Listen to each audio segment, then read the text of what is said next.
thank you to each and every one of you for being here with us today. We are very pleased to be able to welcome those of you that have been with us, as well as those who are new to the Institute of Information Technology. Today marks our first virtual Institute orientation during the new normal. Now, we would like to start this virtual Institute orientation and invocation and followed by the playing of the Philippine National Anthem.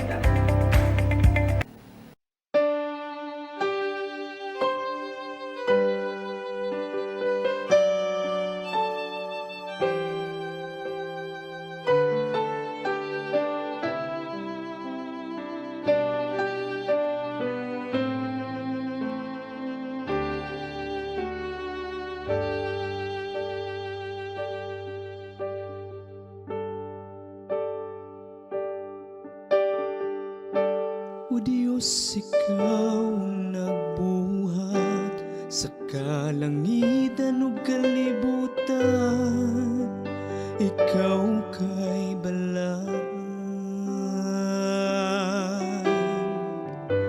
Walay makalabaw nimo, Ikaw ang hari sa kahitasan, angay kang daigod. Nagkalahi-lahi man kamig tinuuhan, ug mga kulturang naandan. Isa kami imong katawhan, Ikaw ang Ginoo sa tanan. Isa kami sa kalinaw, isa kami sa kalambuan, isa kami sa kabaguhan. Isa kami sa kalinaw, isa kami sa kalambuan, isa kami sa kabaguhan.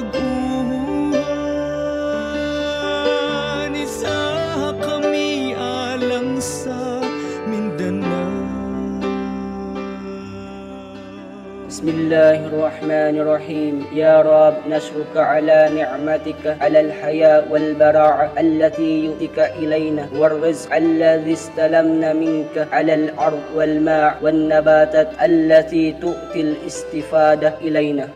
Wala kami gihandom kundili kalinaw sa pamuyo, kabaguhan o kalambuan. Ayaw kami kalimti sa mga panahong kami nagkalisod o naguod. Tay kami kalipay o kusog na mahimong mga maayo o produktibo.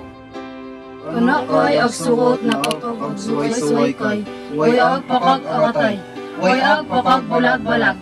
Ipatanod-tanod na kanami, na kanami tiba talahari, way talang sulad. Manama, Panginoon ko'y likay ko. Isa kami sa kalinaw, isa kami sa kalambuan, isa kami sa kabaguhan. Isa kami sa kalinaw, isa kami sa kalambuan, isa kami sa kabaguhan. Isa kami alang sa Mindanao, isa kami alang sa Mindanao.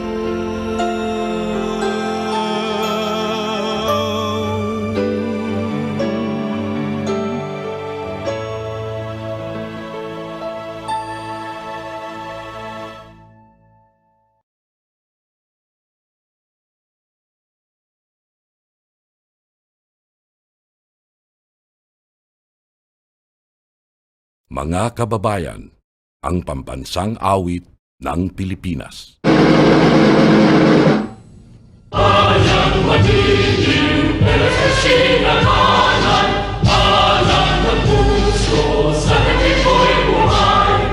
Lupang hinirang, bulan ka ng mag-ibig,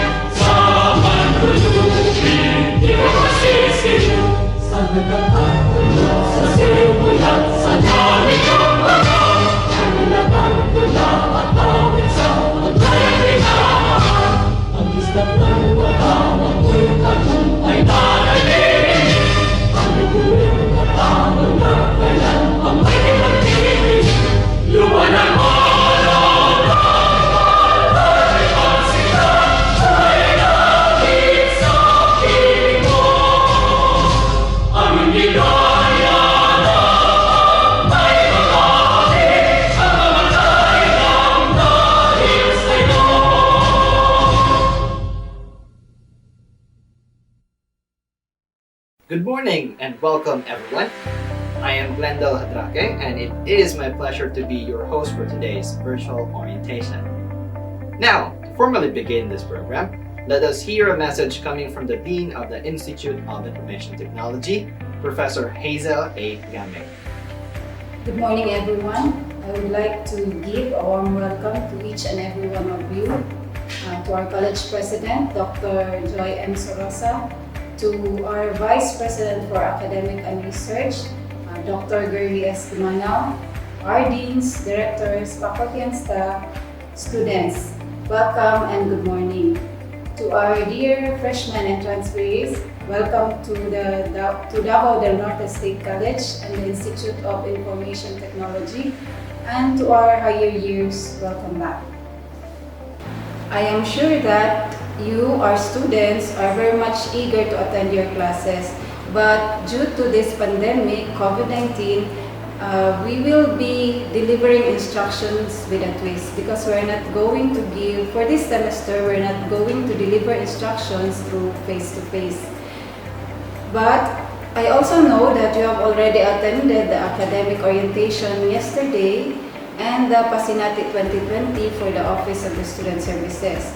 But this orientation will give you more details on the specific operations of our institute. So I'm requesting all of you to listen well to the presentations that are prepared for you. So this presentations covers the vision, mission, goals, and objectives of the college as well as of our institute, and also the program outcomes for the Bachelor of Science in Information Technology and the Bachelor of Science in Information Systems. Listen carefully also as discussion on the academic policies will be given, especially on the admission retention and the modalities of learning that will be applied for this semester. There will be a question and answer forum later, so I'm requesting you to post your query on the comment lines, but please further asking you to post only questions that are relevant to the academic operations. So again, I welcome you all to this institute orientation. Good morning and welcome to DNSC and the Institute of Information Technology. DNSC Vision, a premier higher institution in the agri-fisheries and socio-cultural development in the ASEAN region. Davao del Norte State College envisions being one of the pillars of higher education system by becoming a premier higher institution that provides agri-fisheries and socio-cultural development in the ASEAN region. To attain this, the college strives to become a university with recognized center of development and excellence, to be a beacon of knowledge, to lead innovation and uplifting lives of every Filipino family, and to be a strong advocate of nature preservation, especially the agriculture and aquatic resources of the country and beyond. DNSC Mission. DNSC strives to produce competent human resource, generate and utilize knowledge and technology, uphold good governance and quality management system for sustainable resources and resilient communities. The college strives to achieve greater goals into becoming a university that upholds high standards in education, research, extension, and production. Particularly, the college commits to deliver in the areas of instruction, research, extension, and production, and good governance. Influence development through research, extension and production, in collaboration with stakeholders, and uphold good governance and quality management system through optimum participation, accountability, transparency, and adherence to the rule of law. DNSC core values. The college commits to pursue our vision, accomplish our mission, and achieve our goals through our core values of excellence, integrity, innovativeness, stewardship, love of God and country.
Thank you, Professor Hazel A. Hamming, for that wonderful remarks. At this point of time, let us all know the Institute's beautiful, handsome, and energetic faculties and staffs, all through this video presentation.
Wow! So I bet you know now your respective learning facilitators under the Institute of Information Technology. And at this point of time, let us all hear the DNSC's academic policies and the BSIT program requirements from the Institute of Information Technology, Bachelor of Science Information Technology, Program Chairperson, Professor Jonaline Tejada Dabalos.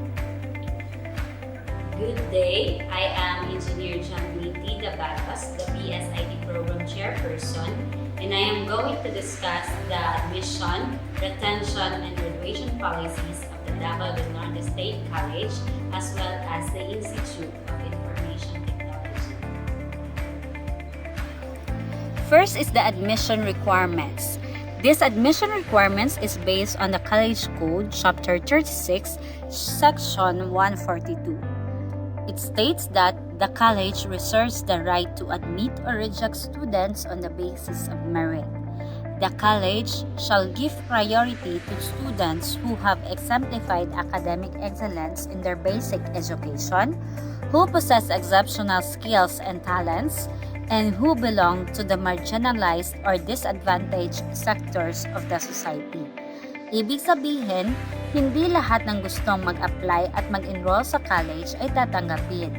Meron tayong prioritization sa students na may mataas na GPA galing ng high school or mga estudyante na may special skills and talents o yung mga mababa yung family income nila.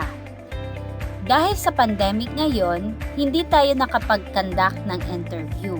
So ang ginawa ng Institute of Information Technology, nag-restrict tayo ng admission based on the entrance exam results.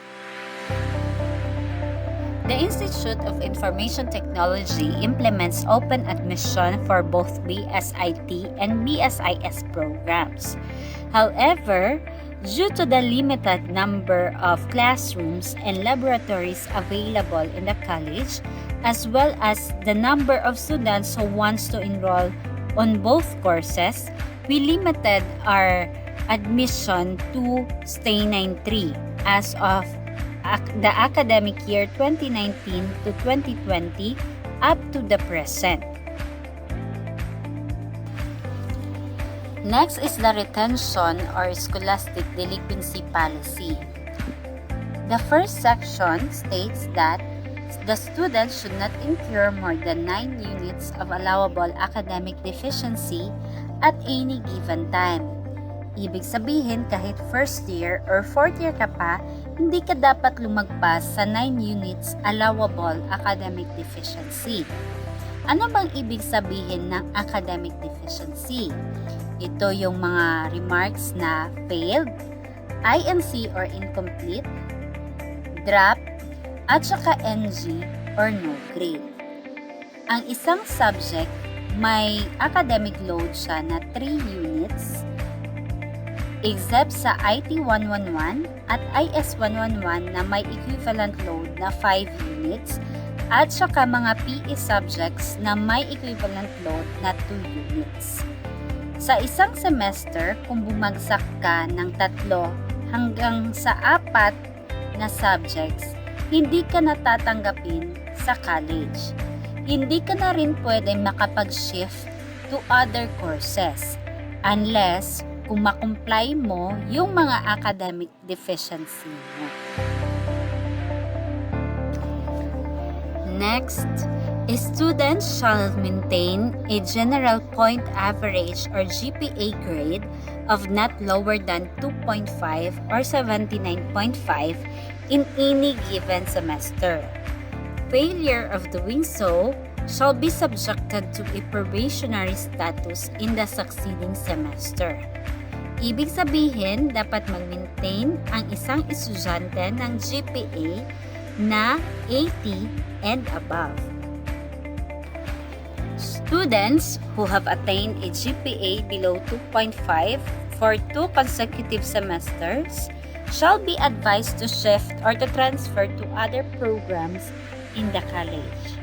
Again, kung sunod-sunod na 2 semesters na mababa sa 79.5 ang GPA mo, i-a-advise ka ng program chairperson to transfer or to shift to other programs in the college. Students who also incur grades below 2.5 in any subject at any given semester shall be subjected to a conference with the dean or with the program chairperson. Submission of a written commitment of making better grades in the succeeding semester is required. Ibig sabihin, kung bumaba ng 79.5 yung markang nakuha mo sa any subject, including NSTP and PE, ipapatawag ka ng dean or ng program chairperson of your respective courses. Kailangan mo ring mag-submit ng letter promising of making better grades in the next semester. Upon the recommendation of the program chairperson and approval of the dean, a student who shall under a probationary status shall be deloaded of 3 units for the GPA 2.5 to 2.74 and 6 units for the GPA 2.75 to 3. Ibig sabihin, kung bumaba ng 2.5 or 79.5 ang GPA natin sa isang semester, tatanggalan tayo ng isang subject or 3 units na academic load for the next semester or 6 units kung ang GPA natin magfo-fall under the range of 2.75 to 3 or 76.4 to 75. If the student will be able to attain a GPA of 2.5, he or she shall be allowed to enroll the regular units of the semester of his or her year level of the curriculum pursued. Again, after the probationary period or the loading, the students will be allowed to enroll the regular units of the semester. So, yung behind subjects niya na either 3 units or 6 units na equivalent load, pwede niyang i-enroll during summer classes and not during regular semesters. By the time the student reaches the third year level, he or she is eligible to proceed with the program pursuit provided that the rule on the maximum residency is observed. Ibig sabihin, kung umabot tayo sa third year level, exempted na tayo sa pag-maintain ng GPA na 2.5. Pero, yung rule na 9 units maximum academic deficiency is still effective and susundin natin yung maximum residency na 6 years per program. So, kung lumampas tayo ng 6 years sa pagkuha ng BSIT or BSIS, hindi na tayo tatanggapin ng DNSC kahit nasa last year level na tayo ng program.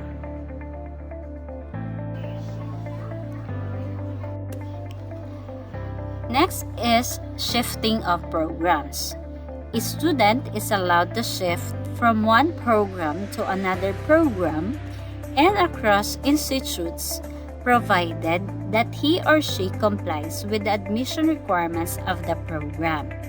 For example, kung ang BSIT student gustong mag-shift sa BS Education program, kailangan niyang i-comply ang admission requirements ng education program. That is to have at least 4.0 staining results sa entrance exam. Both advice or voluntary shifting requires a GPA of 2.5 in the general education subjects, meaning tatanggalin sa pagtotal ng GPA ang major subjects. Kung total ng GPA natin sa general education subjects ay aabot ng 2.5, pwede tayong mag-shift. Otherwise, hindi tayo tatanggapin ng program.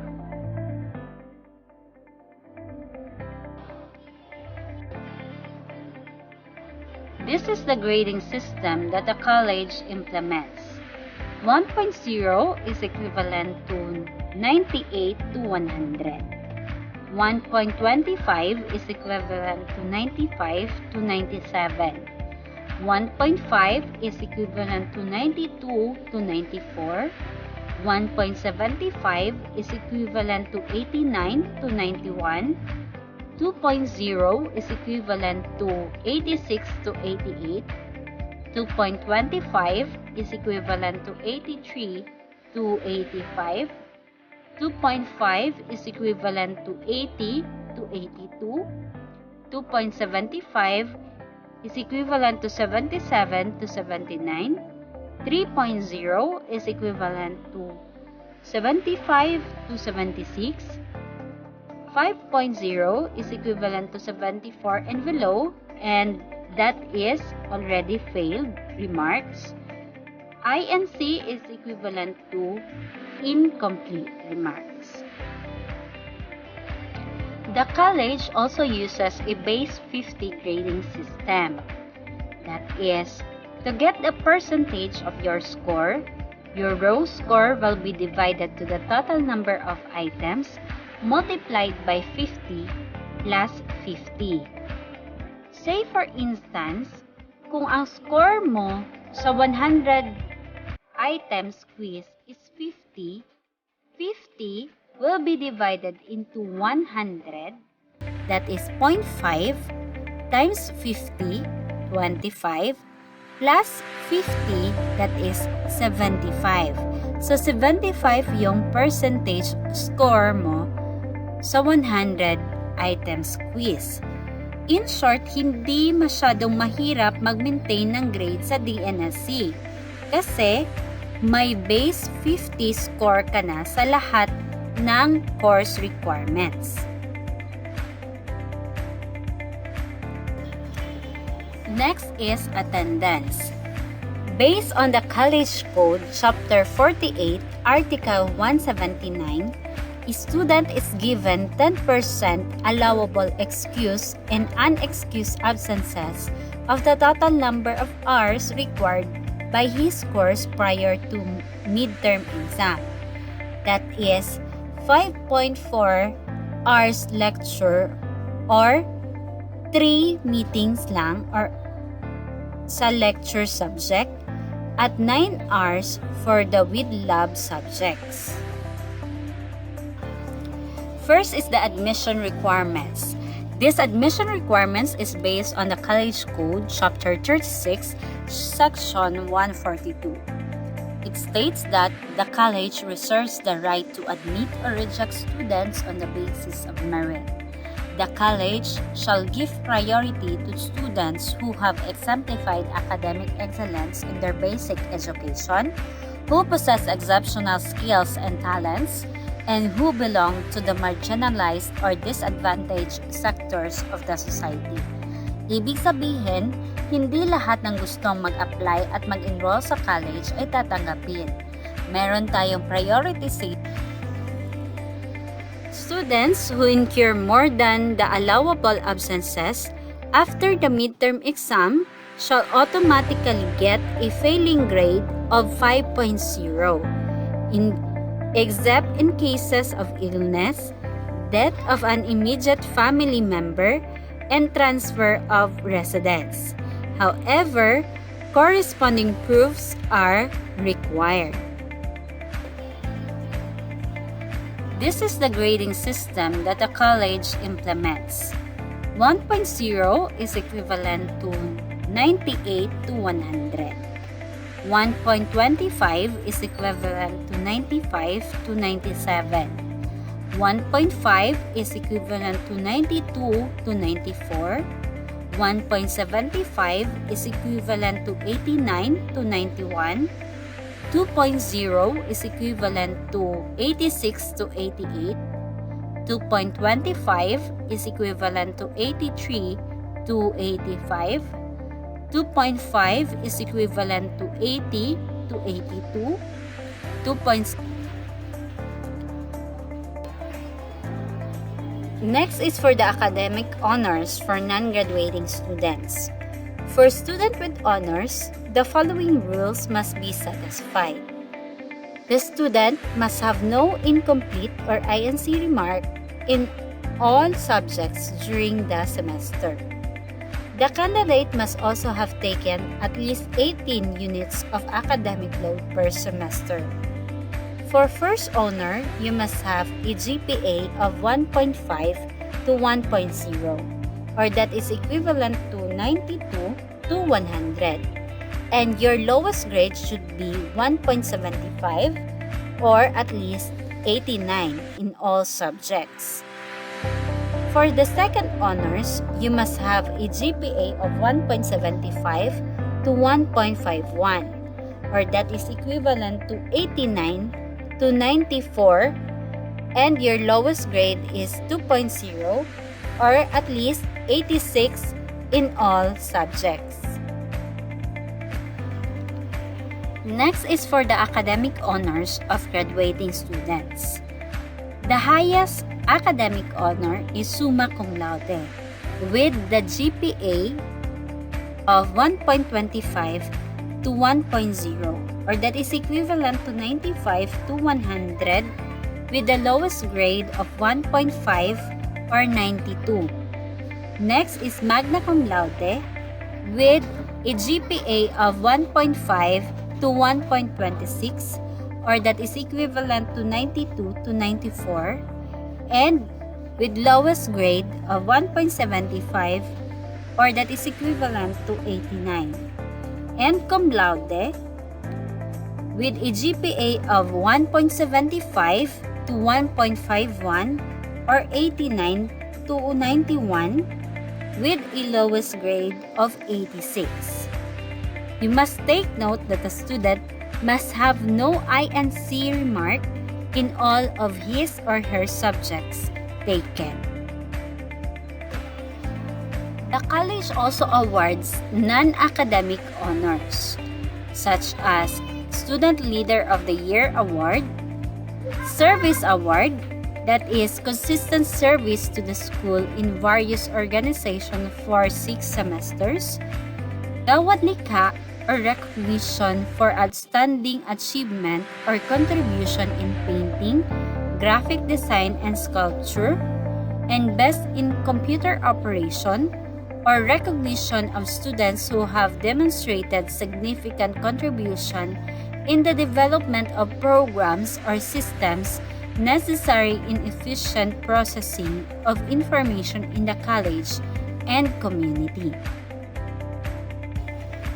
The next part of my presentation is the BSIT program requirements. The BSIT program adheres to the program specification defined under the CHED Memorandum Order 25 Series of 2015. We are currently implementing 2 versions of the BSIT curricula. First is the 2018 BSIT curriculum, which requires students to finish 148 units of academic load. All first year up to the third year students are enrolled under this curriculum, while all fourth year students are enrolled under the 2016 BSIT curriculum, which requires students to finish 163 units of academic load. To ensure that all BSIT graduates are equipped with the skills required by the industry, we are requiring students to take the TESDA National Competency Examination. Students may choose either to take the Computer System Servicing NC2 or the Visual Graphics NC3 examination. Other BSIT program requirements includes the on-the-job training, which requires students to finish 486 training hours, and the capstone project, wherein students have to develop an IT solution to the existing problems in the community or in their chosen organization. The output of the capstone project shall also be presented to a public forum. Thank you for listening to this presentation. If you have questions or clarifications, feel free to ask me later in the Q&A portion of this program. Welcome to DNS. Thank you so much, Professor Jonalyn Tejada Dabalos. Now, for the BSIS program requirements and learning modalities of the DNSC IIT, let us hear it from the Institute of Information Technology, Bachelor of Science in Information Systems Program Chairperson, Professor Mark Van Buladaco. Good day to everyone, to all students, new and old students of Davao del Norte State College Institute of Information Technology. I am Mark Van Buladaco and I am the Program Chairperson of the Bachelor of Science in Information Systems. I will be presenting to you the BSIS program academic requirements and the learning modalities of our institute. Good day to everyone, to all of the students, especially to the BSIS students, new and old students. So, Ma'am Jonalyn earlier, she discussed about the academic policies and the program requirements of the BSIT program. So, I will be the one to discuss the BSIS program. My name again is Mark Van Buladaco. I am the program chairperson of the BSIS program. I hope that you have listened with the academic policies, and this is very important for you to understand later on the different retention policies and on your situation when you receive some deficiency or failing grades or INCs, etc. Okay, so this is just an overview of what is BSIS and what are the things that you will learn in the program, how it is different and the same with BSIT, and also the different graduation requirements of the BSIS program. So I will discuss first the program all about. So this is the description of the program. So basically, the BSIS program, it is the study of the different application and the effect of information technology to different enterprise organizations. So graduates of this program should be able to implement an information system which basically considers on solving complex technological and organizational factors and problems affecting it. Also, part of the description is that graduates are able to help an organization determine how IT-enabled processes or business processes can be used as strategic tool for their competitive advantage. So you need to be globally competitive when you graduate. As a result, IS professionals require a sound understanding of organizational principles and practices so that they can serve as an effective bridge between the technical, people in IT, and the management or the users of the organization. So you will be the bridge between those two entities, the IS professionals. So these are the program outcomes of the BSIS program. I believe this has already been shown in the first video. I will just read to you the different program outcomes. So these program outcomes are the expected outcomes of the student by the time of their graduation. So these are the skills and the knowledge that you will gain or that you can exhibit once you graduate in the BSIS program of DNSC. So we have all in all 10 program outcomes. So we have IS1, apply knowledge of computing and mathematics appropriate to the discipline. IS2 is analyze a problem and identify and define the computing requirements appropriate to its solution. IS3, design, implement, and evaluate a computer-based system, process, component, or program to meet desired needs. IS4, function effectively on teams to accomplish a common goal. IS5, understand professional, ethical, legal, and security and social issues. IS6, communicate effectively with a range of audiences. IS7, analyze the local and global impact of computing on individuals, organizations, and society. IS8, recognize the need for and engage in continuing professional development. IS9, use current techniques, skills, and tools necessary for computing practice. And IS10, understand the processes that support the delivery and management of information systems within a specific application environment. So all in all, there are 10 program outcomes of the BSIS program. So when you graduate in the BSIS program, there are career opportunities defined by the institution that you can enter when you start working in the society. So these are some of the opportunities that you may be able to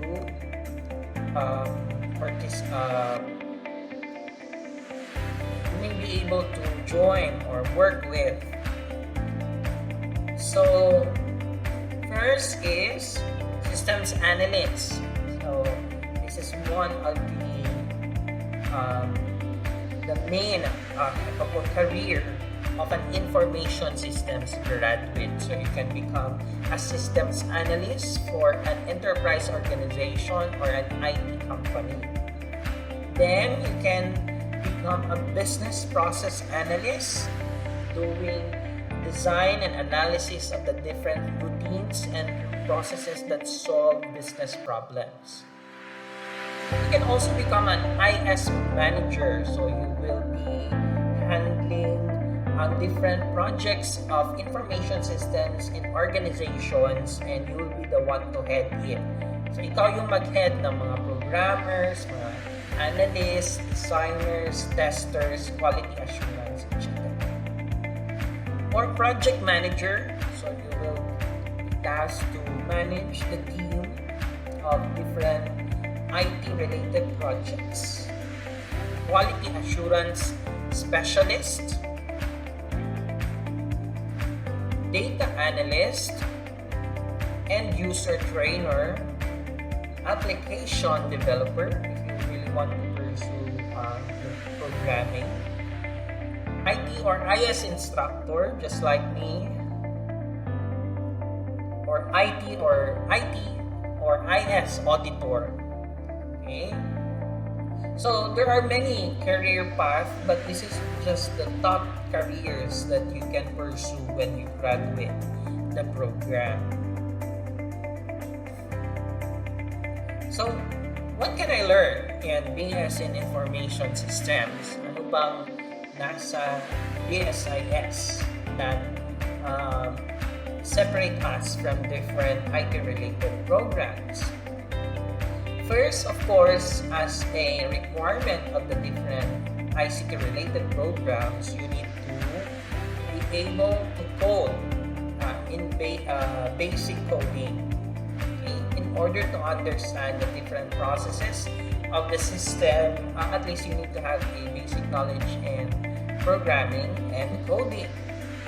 And then you will learn how to effectively communicate to different kinds of audiences, because of course you can become a systems analyst and you're a bridge between the management team and the technical team of an organization.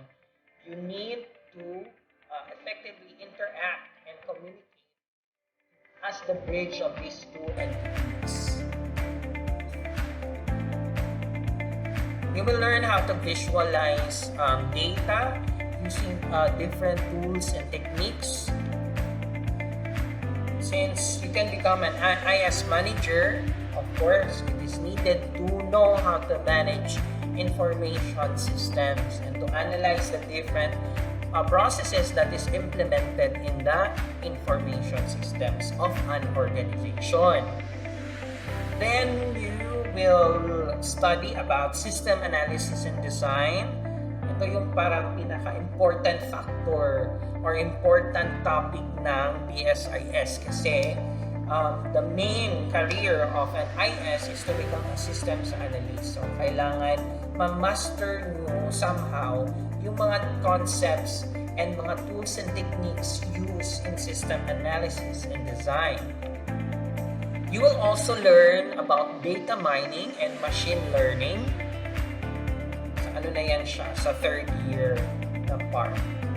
And lastly, since PSIS or IS professionals are bridge of the business management team and the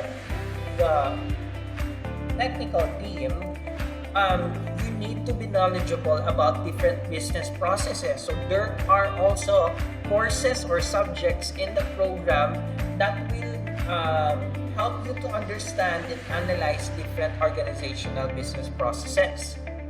So part of the learning activities in the program is to gain skills in business and know and learn about the different business concepts and topics, most specifically in business process analysis.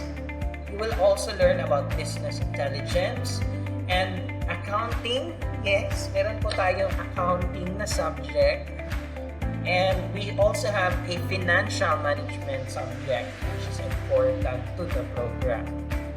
Also part of the program, you will also learn how to conduct business by learning what is entrepreneurship and how to start a technopreneurship idea or a business. So those are most of the topics and the subjects and the different activities that you will gain and you will learn in the program. Sir, ano bang kaibahan ng information systems with information technology? So basically, the most basic difference is its focus. Yung IT, they are more focused with development of software and websites and system. Okay? So, meron silang mga programming subjects from first year until fourth year. So, second year, third year, and fourth year. So, doon yung focus nila. Yung sa information systems naman, again we are the bridge between the programmers or the technical team and the management or yung mga CEOs, vice presidents ng company. So tayo yung naging bridge so that the different proposals of systems by the IT people will be understood by the management team of an organization. So, ikaw yung mag-explain, and since the IS professionals are more focused with business processes and how IT-enabled technologies are implemented in the organization. So, you will be the one to analyze the systems if it is applicable into the organization and the different problems faced or encountered by the organization. So, it's actually the same with, in layman's, I will relate it with building a what do you call this? A building. Okay, constructing a building. Okay. Sino ba yung nag-design blueprint ng isang building? Sino? Okay, so the architects. Okay. And So the architects will design the blueprint of the building. Who will be the one to do the construction of the building? Mga masunod. No. So yes, part of it na siguro, but the main person in leading the construction of the building is the engineer. Correct? Now we all imagine, meron na tayong design and na-construct na yung building. Ano yung kulang? Yes, kulang ang sino mag-manage ng building and yung mga tao within the building. Now, how can we relate that into IT-related programs? So, si architect yung nag-design ng building, siya yung computer scientist. Diba, meron tayong BS in computer science, but it's not offered in DNSC. So, they're more focused with theories, algorithms, etc. So, sila yung nag-design na buildings, architect. And if we will relate that to IT, they are the computer scientists. Now, the one constructing the building is the engineer. So, in relation to IT, sila yung IT professionals. And meron na tayong building. The people inside it is can be considered as the IS professionals. So they are the ones managing the building. So IS professionals are the ones managing the different systems and the different business processes involved with IT-enabled technologies. So yun yung parang basic difference na IT, IS, and meron tayong isa which is computer science. So these are the different program academic requirements ng BSIS program. So you need to complete the BSIS academic requirements. You need to complete the IS core and professional courses, which is equivalent to 68 units. The IS elective and specialization courses, which is equivalent to 30 units. And Gen Ed or General Education courses, which is equivalent to 36 units. And PE courses, which is equivalent to 8 units. So, and then NSTP courses, which is equivalent to 6 units, a total of 148 units from first year to fourth year. And then, you need to complete the OJT requirement of the program, which is equivalent to 486 hours in an IT company or sa isang organization with concentration of gaining IS skills. So, sir, taasa po na, sir. Oy! Diba, I believe sa inyong senior high school, 80 hours lang. Sa OJT, you don't have to worry kasi the entire semester, yung last semester ng fourth year, is focused only with OJT and the capstone project. Okay, later on I will discuss the capstone project. So wala nang mga classes involved pa at this last semester of the fourth year.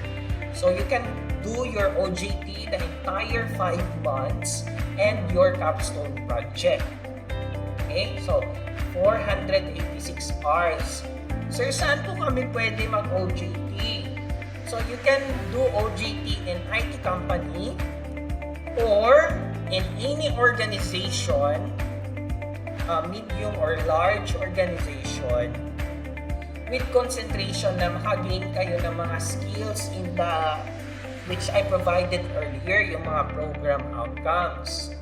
Pwede din, sir, mga government agencies. Pwede naman government agencies, basta yung concentration of your task is with information systems. Okay? Managing or utilizing information systems. You don't have to worry kasi meron naman tayong mga OJT coordinator once you once you will be enrolled in the OJT na course, you will be, meron naman onboarding na tinatawag natin ng mga orientation and other preparations. So, next is to complete and submit capstone project for IS. I will just do a separate discussion about capstone project for IS. Basta yung requirement is makomplete siya. Meron hardbound, meron tayong approval sheet, and public forum presentation. Yung public forum is you will, once natapos na yung defense, you will present it to a forum, okay, to many audience. And then, lastly, is you will pass the bookkeeping and CP assessment. Kung sa IT, yung yung assessment nila is more on computer system servicing and visual graphics. Sa naman, sa IS is in business or more in accounting. So, bookkeeping po yung assessment. So, if you do have questions about the different academic requirements or policies, just comment down below sa comments section and we will try to answer if we still have time.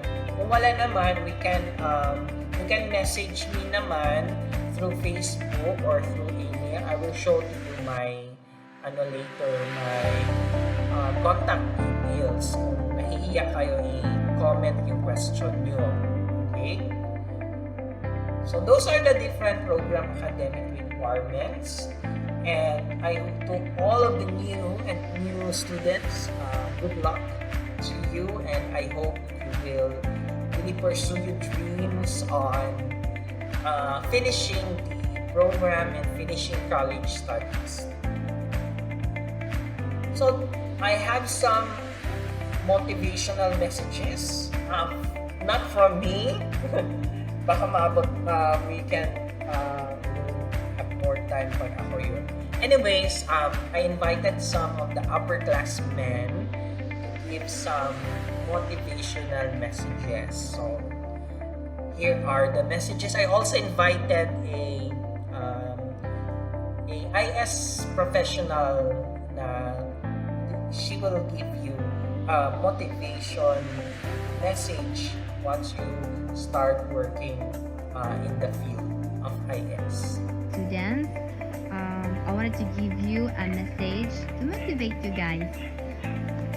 Doon ako ngayon sa inyo, just be positive, of course, and you should have the spirit of courage, spirit of determination, and believe in yourself na kaya ninyo lahat, na you're gonna surpass those circumstances, trials. Of course, din na siya always but if you're gonna believe in yourself, then inyo din masucceed ang lahat na niyo.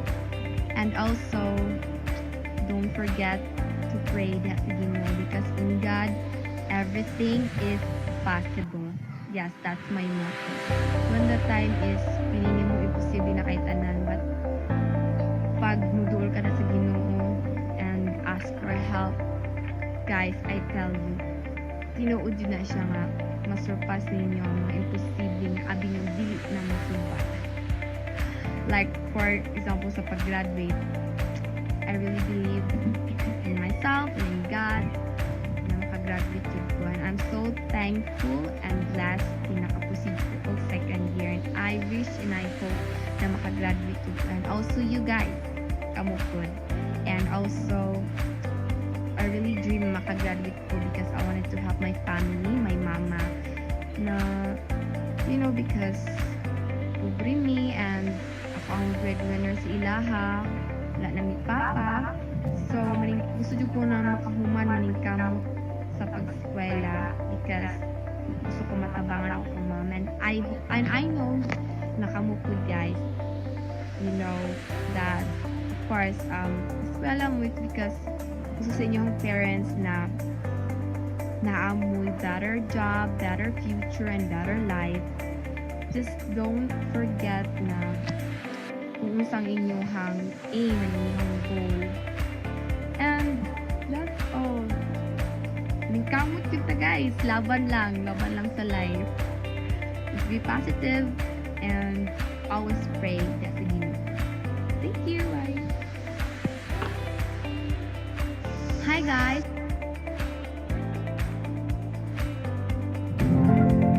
Hello, for those new students who are just joining our community, we are very warm to welcome you all to the Institute of Happy People. We assure you to make the most of your time here. Your college experience will be what you make it. So don't worry guys, because we have ours very accommodated, talented, intelligent, beautiful, and amazing professors that are very willing to guide us in this course, especially to our very fantastic program chairperson. I will describe him the one of the most best food. He is very compassionate person with a zest for life, a person who loves going to work each day, who saw the wonder in every student. He was very knowledgeable in subject matter with the ability to translate it to the young minds. He seems to instantly know what each student needed at any given point. His name was Sir Mark Buladakon. So now let me introduce myself with a very brief advice and pep talk to get you started for this school year. By the way, I'm Stephen Kim, a business process analyst in the making, taking up the course of Bachelor of Science Information System at the Voldemort State College under the provision of Sir Mark John Buladakon. And now let's get started. So as to start, we're gonna be here in this new normal. Just simply take advantage of the services that is available to help you to achieve your full and potential.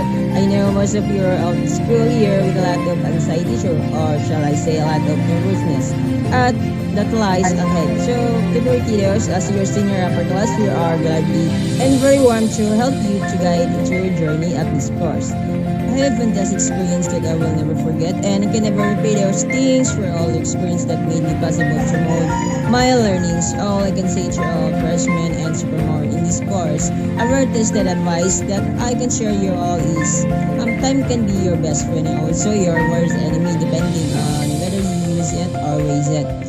Just simply study like there's no tomorrow, because if you keep putting off your studies for tomorrow, maybe you'll probably be too late. And lastly, do not give up no matter what. Always try just one more time, and eventually you will be get that point and be successful. So thank you and welcome to our institute. Hello freshmen. Congratulations and welcome to BSIS course. I am Lina Espellarga, a third-year student of BS Information System. I would like to take this opportunity to motivate all of you for enrolling in this course. Information System is a course that deals with designing and implementing information and communication technology, or the ICT. You will learn here about hardware and software applications and how they can use. We students of this course is very important because we play a big role in our modernization world. As your senior, I am encouraging you to give all your time and effort in doing all of your responsibilities. As a new student, I know you will going to adjust a lot and you will experience struggling in your journey in college. But if you will do your best, all your hard work will soon to be paid off. Good luck and see you soon.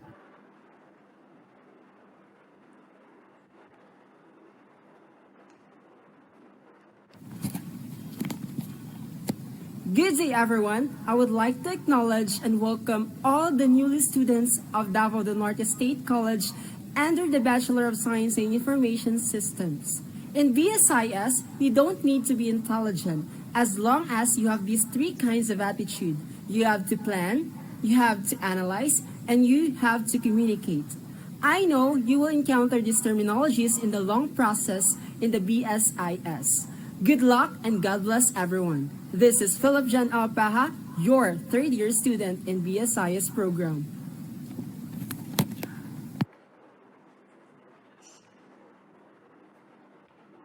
Hi, my name is Angel May Broa, a graduate of BSIT from USEP. So currently working as a senior project manager of one of the BPO companies here in Davao City.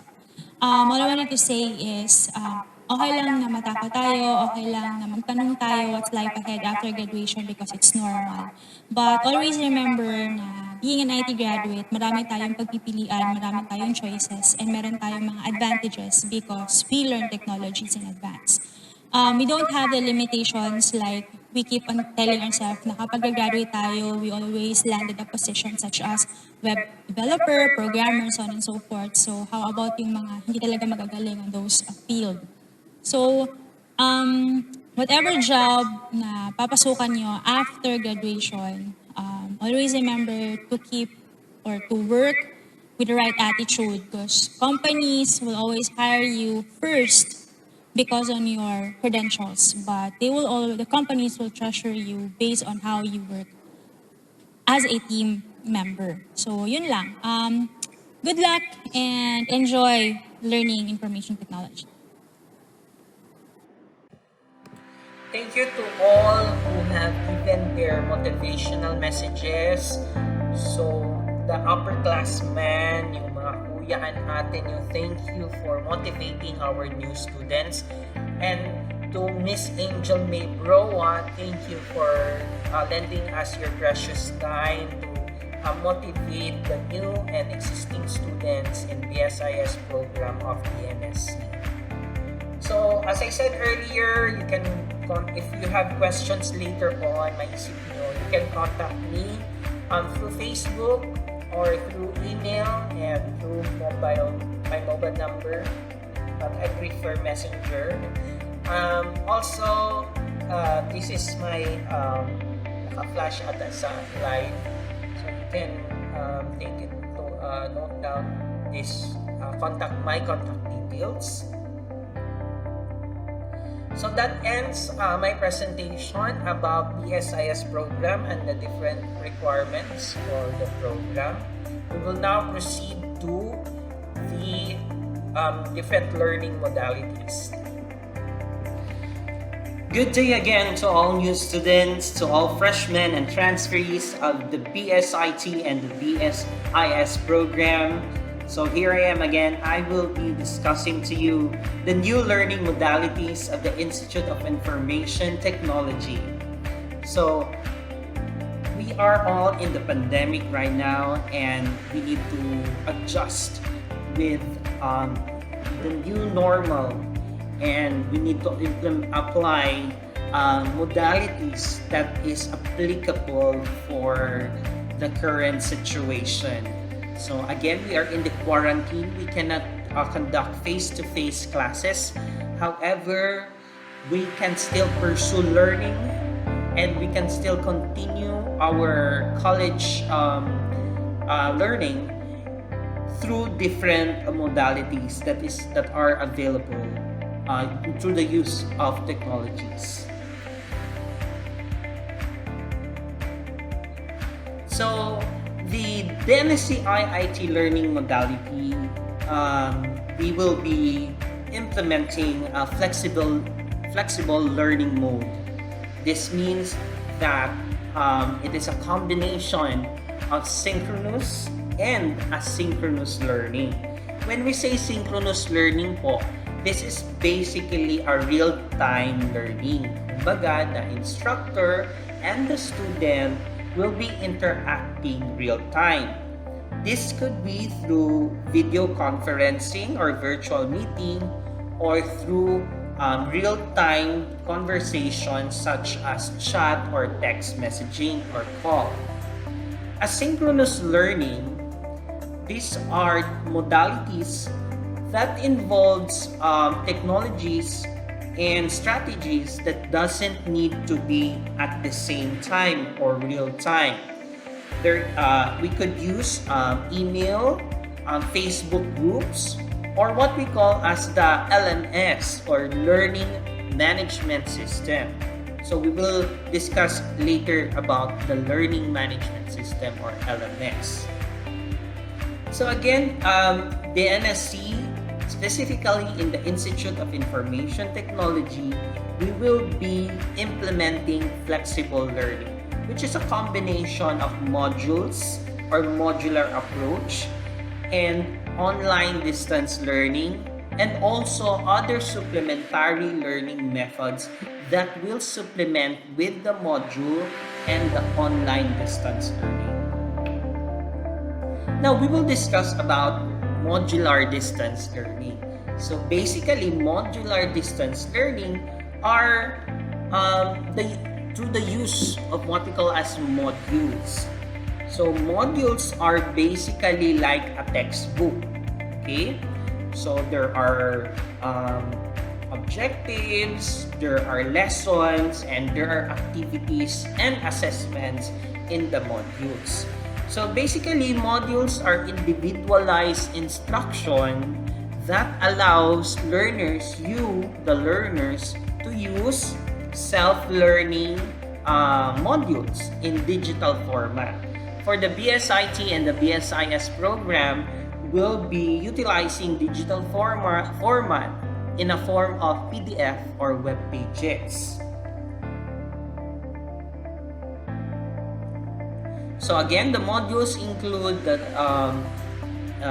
different lessons and which covers the entire course. And in the modules, there are activities and assessments that the students must accomplish and must submit to the instructor. Modules and other instructional materials, when we say other instructional materials, it can include videos, pre-recorded videos, or PowerPoint or slide presentations, and other activity sheets and other instructional materials. So modules and other instructional materials, this will be distributed through online channels.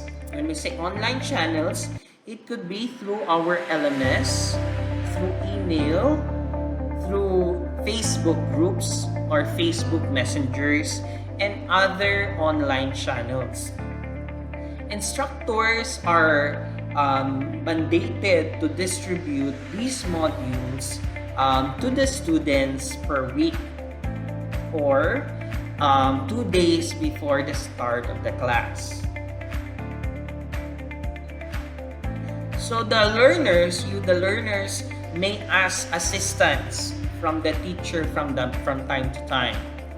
Though I would like to clarify that these modules are self-learning modules, but the students can consult the faculty or the instructor assigned to that course of any clarifications, questions, or inquiries regarding the module instruction, lesson, or assessments. So the faculty members or instructors, they are open for consultations through the scheduled time on each courses or subjects. So as I said, instructors are required to monitor the progress of the students. So module activities, the analysis activities, the application assessment or lesson assessment, and module assessments can be submitted monthly or at the end of the month or based on the instruction of the instructor or the faculty member through online platforms. So pwede kayo mag-submit ng mga output nyo from the module or from the different instructional materials or by the faculty of your output. Pwede nyo mag-submit through online platforms. So pwede dun sa LMS or Learning Management System, pwede din sa email, pwede sa Facebook, etc. Or depende sa instruction ng mga instructors. Or you can also print or write your output and drop it sa Dropbox. May assigned Dropbox doon. Pwede nyo doon i-submit ang mga output of your module assessments.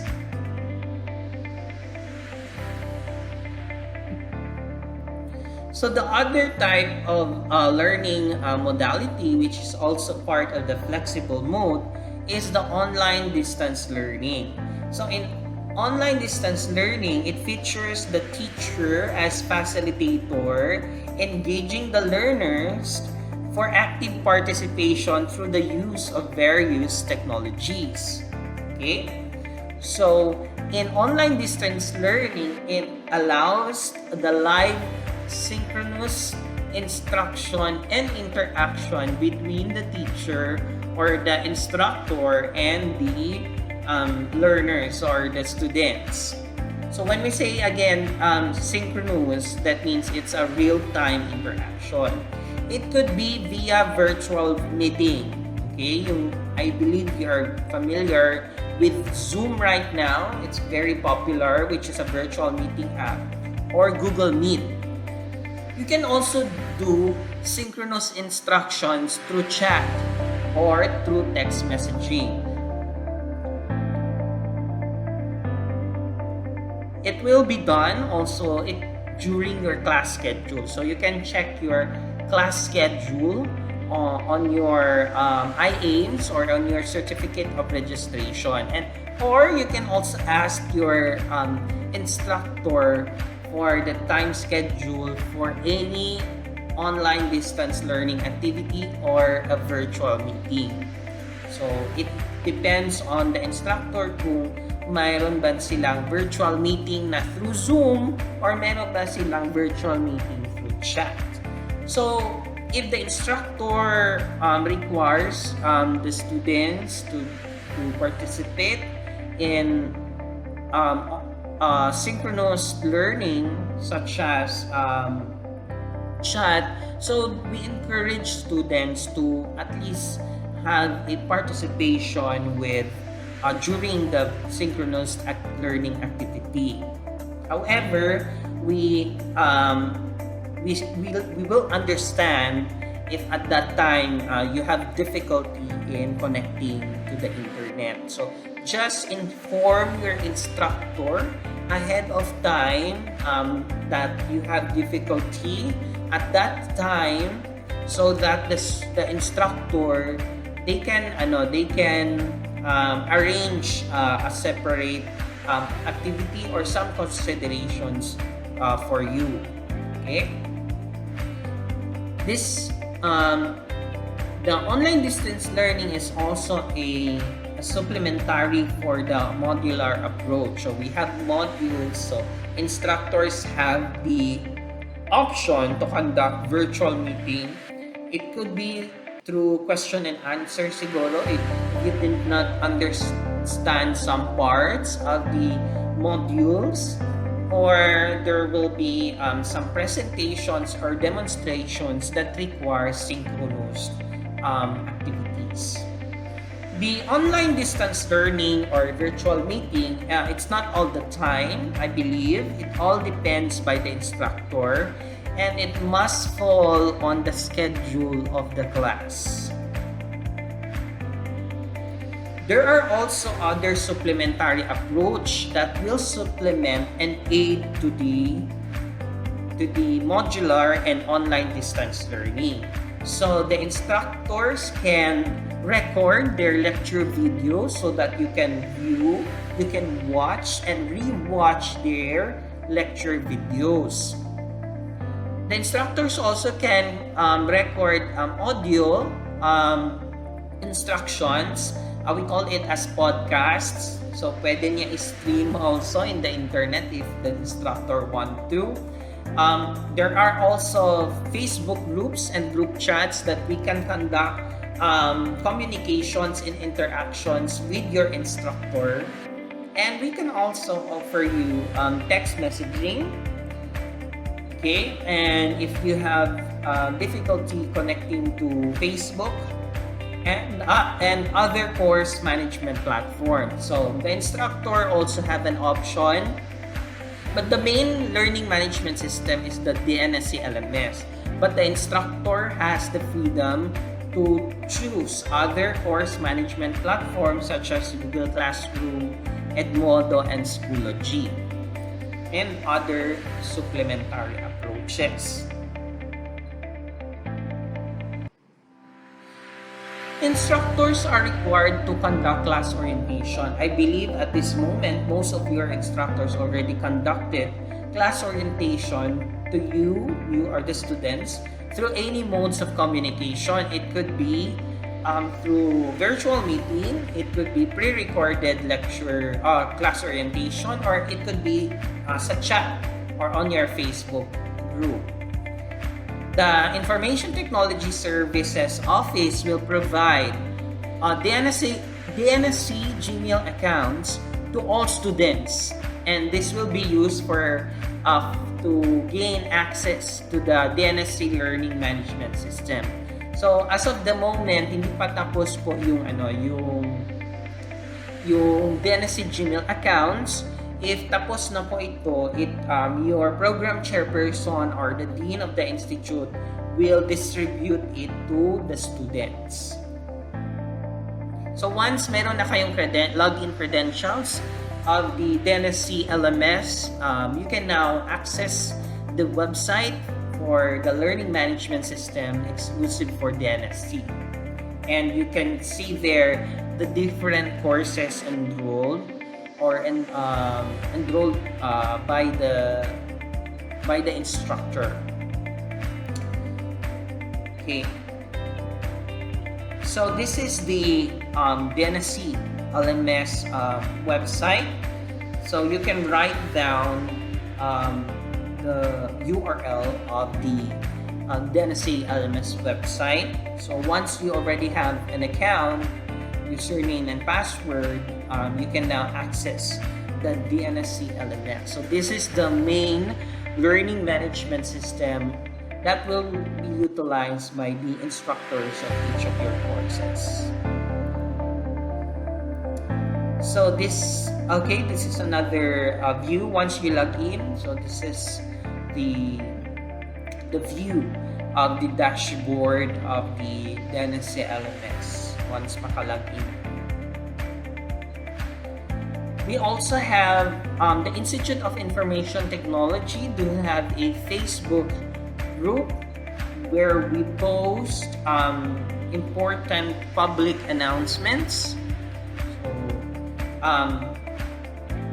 Or any student-related announcements. So, dyan namin napopost yung mga announcements and other information. So, to those BSIT and BSIS students out there in Davao del Norte State College Institute of Information Technology, so kung di pa kayo naka-join, so you can now just search the name of the Facebook group and join the group. Okay? Aside on the Facebook group, we also have a Facebook page which is DNSC IIT. So this is the URL, or you can just search in the Facebook search box, the DNSC IIT Facebook page. So these are just some important dates you need to remember. So we have already started our class through flexible learning mode last September 1, 2020. And the midterm exam or assessment is scheduled on October 26 to 30. And the final exam or assessment is scheduled on January 4 to 9. And the submission of grades will be on January 11, 2023. I'm really sorry, this should be 2021 rather. Okay, I'll just change it here. Yeah, change agad. Okay, again, the final exam or assessment will be scheduled on January 4 to 9, 2021.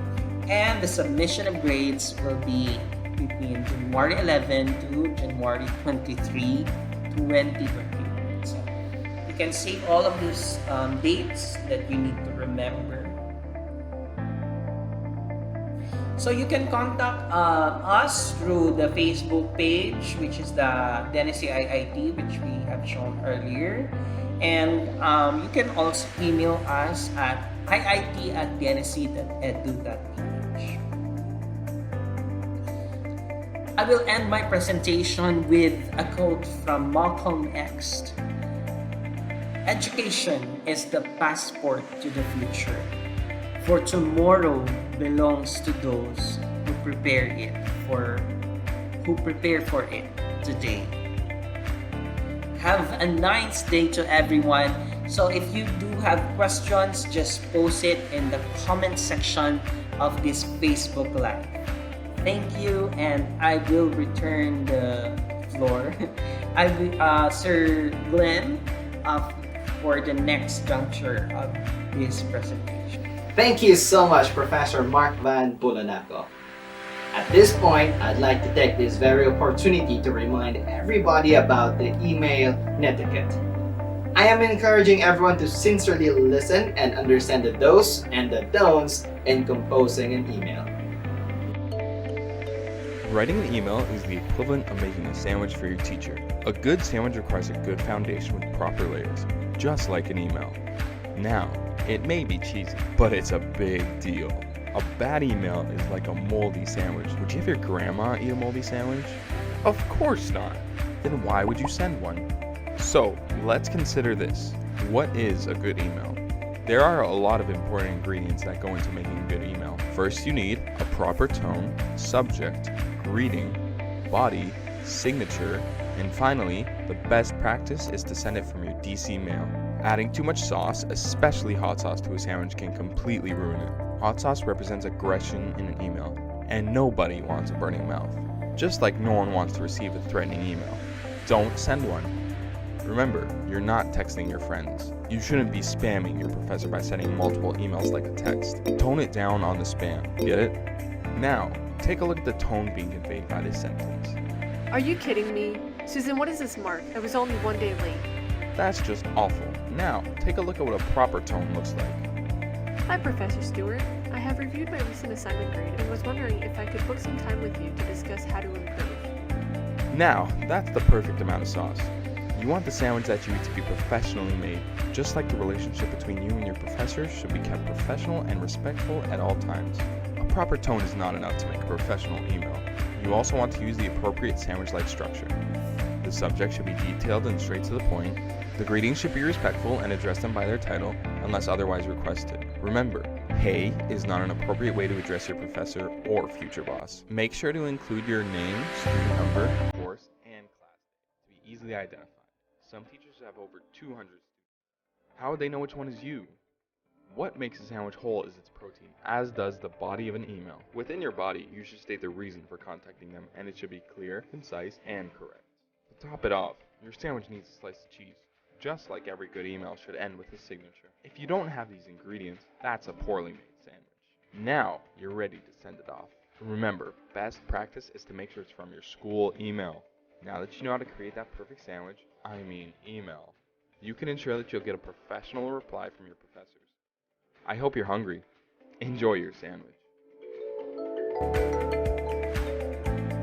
Since we are now refreshed about proper emailing, let us all get entertained by the selected BSIT 4th year students and their stunning intermission number.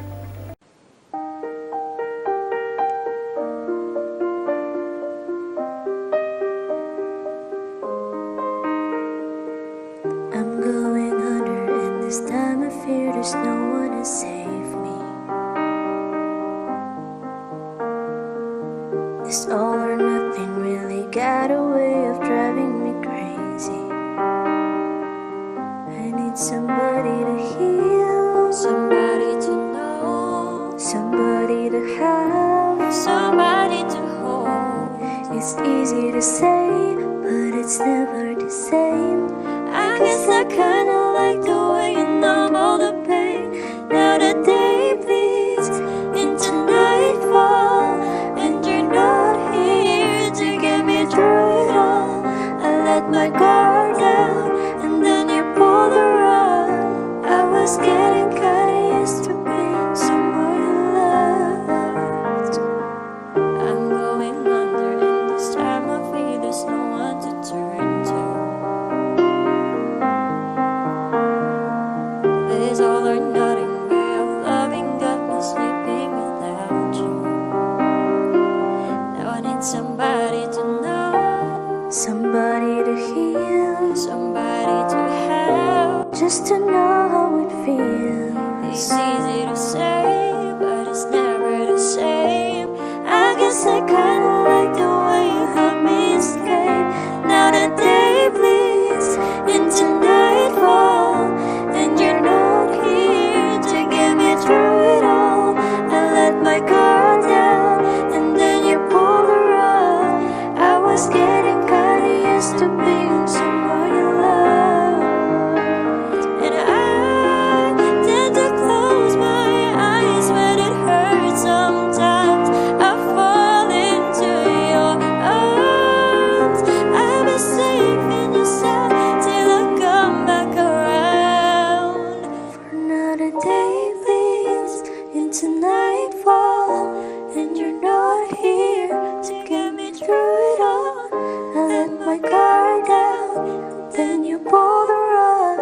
I was getting kinda used to being someone you love, but now the day bleeds into nightfall, and you're not here to get me through it all. I let my guard down, and then you pull the rug. I was getting kinda used to being someone you love. I let my guard down, and then you pull the rug. I was getting kinda used to being someone you loved.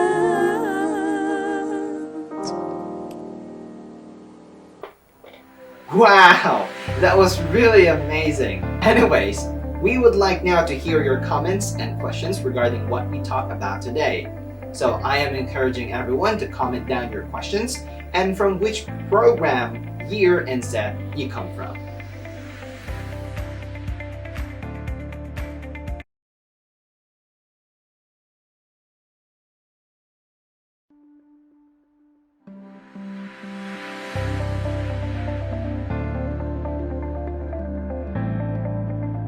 May I thank everyone for your active participation to our virtual institute orientation, the Institute of Information Technology.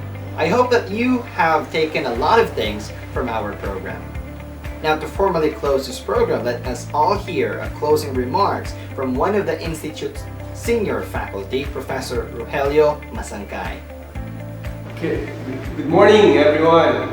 First of all, I would like to congratulate all the first year students for being accepted in DNSC. So many students would really like to enroll, but you are the chosen one, so congratulations. And to the higher years, second year, third year, fourth year, also congratulations for being here again at DNSC in spite of all those challenges that you have encountered before. Still, you are here. And I would like to thank you for attending this orientation in spite of this pandemic that are happening right now. Still, you are here and you are still encouraged to pursue your studies. So, kumbaga, hindi tayo nawalan ng pag-asa. We will continue to move on because studies is our number one weapon with regards to this pandemic. Now, right now, we are maximizing the use of technologies in the midst of this pandemic. And although there are some limitations, like for example, the internet connectivity, some of you do not have internet connections, but rest assured that the college will do everything in its power to deliver or give you quality education in spite of this learning distance that we are doing right now.